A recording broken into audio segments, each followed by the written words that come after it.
உதயநிதி ஸ்டாலின் இன்றைய தினம் ஒரு கூட்டத்தில் பேசியிருக்கிறார். திமுக இளைஞரணி நிர்வாகிகள சந்திப்பு கூட்டத்தில் பேசியிருக்கிறார். அவர் பேசும்போது நான் எடப்பாடி பழனிசாமி முரட்டு அடிமையா, யாரு பாரதிய ஜனதா முரட்டு அடிமையா, முரட்டு அடிமைன்னு எங்காச்சும் கண்டிருக்கிறீங்களா? புதுசா கண்டுபிடிச்சிருக்கார். அவருக்கு டாக்டர் பட்டம் கொடுத்துடலாம், உதயநிதிக்கு டாக்டர் பட்டம் கொடுத்துடலாம். உதயநிதி ஸ்டாலின் அவர்களே, நீங்க சிந்திச்சு பாருங்க. எனக்கு இந்த முரட்டு அடிமை கொடுத்தா உங்க தாத்தாவுக்கு என்னன்னு கொடுக்கிறது?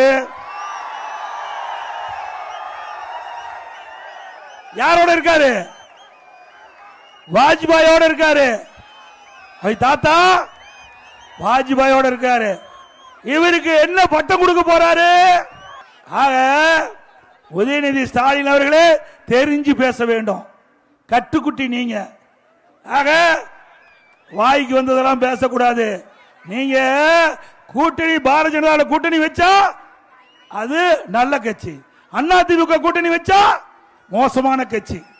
ஏங்க அரசியல்ல ஒவ்வொரு தேர்தல் வருகின்ற பொழுது அந்த வாக்குகள் சிந்தாம சிதறாம கூட்டணி அமைச்சு வேட்பாளர் நிறுத்தி வெற்றி பெறுவது எல்லா கட்சியிலும் இருக்குது.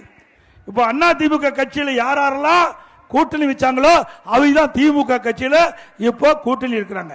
திமுக கட்சியில யாரெல்லாம் கூட்டணி அங்க வச்சாங்களோ அதுதான் அதிமுக இருக்கிறாங்க. ஆக தேர்தலுக்கு தேர்தல் மாறுபடும். அதை வைத்துக் கொண்டு இன்றைய தினம் உதயநிதி ஸ்டாலின் பேசுறார்.